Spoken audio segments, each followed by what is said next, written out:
Era uma vez em Los Angeles, início do século XX, uma cidade já barulhenta, cheia de cavalos, carruagens, vendedores gritando e gente correndo de um lado para o outro. Mas, no meio desse corre-corre, um grupo pequeno de pessoas estava prestes a viver algo que mudaria a história do cristianismo. E não tinha magia, não tinha assombração, nem superpoderes de desenho animado. Era gente comum, com problemas reais, mas com uma fé gigante e um senso de humor que faria qualquer adolescente rir. Essa é a história do avivamento da Rua Azusa. Tudo começou com William Seymour, um homem simples, filho de escravos libertos. Ele não tinha muito estudo, nem roupas bonitas, e ainda perdeu a visão de um dos olhos. Mas tinha uma coisa que ninguém podia negar: um coração cheio de fé. Ele falava com todo mundo com humildade, e quando pregava, parecia até que estava num episódio de desenho animado, os braços voavam para cima, a voz acelerava e os olhos brilhavam de entusiasmo. Ei, pessoal, se a Bíblia diz que Deus pode fazer, então Ele vai fazer. Vocês acreditam ou não acreditam? Dizia ele, quase como se desafiasse a plateia. Mas nem tudo foi fácil. Quando Seymour começou a falar sobre fé, oração e sobre o Espírito Santo, teve gente que torceu o nariz. Alguns riram, outros até fecharam as portas das igrejas para ele. Esse homem é maluco, fica falando que Deus ainda responde oração. Cochichavam. E Seymour, com aquele jeito manso, respondia: bom, maluco ou não, eu só estou acreditando no que Jesus prometeu. Parecia até cena de comédia. Ele pregando numa esquina e uns meninos passando gritando o pregador do olho fechado. E Seymour sorria. Mas eu enxergo muito mais com um olho só do que vocês com os dois. O negócio foi crescendo. Primeiro começaram encontros bem pequenos, em casas humildes. Imagine só, gente apertada numa sala, cadeiras bambas, chão rangendo, cachorro latindo lá fora e vizinhos curiosos espiando pela janela. Às vezes, a comida era só pão e café fraco, mas ninguém reclamava. Pelo contrário, todo mundo dava risada da bagunça. Uma vez, uma cadeira quebrou bem no meio da reunião. A mulher caiu no chão, ficou vermelha e Seymour disse: olha aí, irmã, até as cadeiras estão sendo abatidas pelo poder de Deus. Todo mundo caiu na gargalhada. E depois disso, em vez de vergonha, ficou ainda mais leve o clima. O ponto de virada foi quando eles conseguiram um lugar na Rua Azusa, número 312, um galpão velho que antes tinha sido estábulo e armazém. O prédio era feio, o teto vazava e tinha cheiro de madeira úmida. Mas ninguém ligava.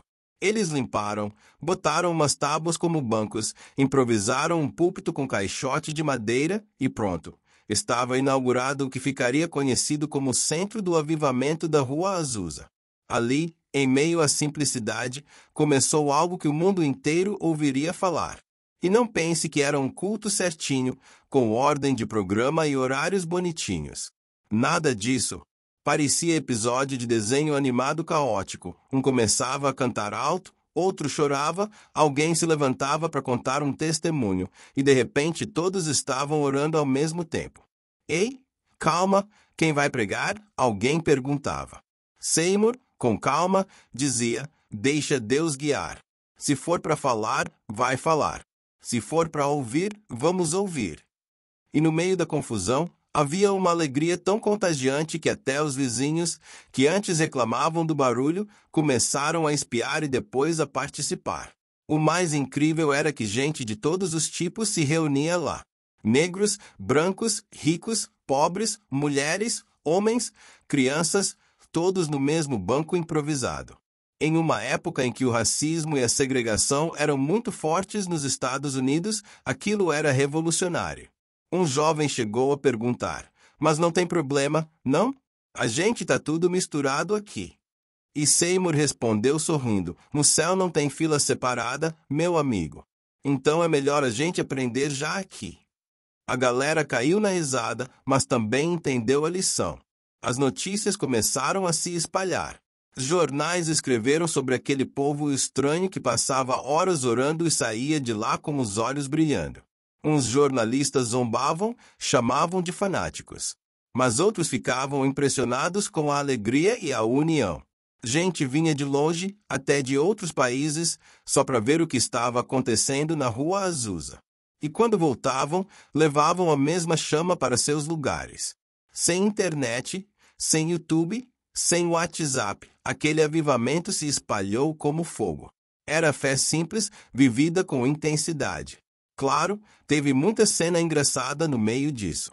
Uma vez, um homem bem sério entrou no galpão, todo engravatado, só para criticar.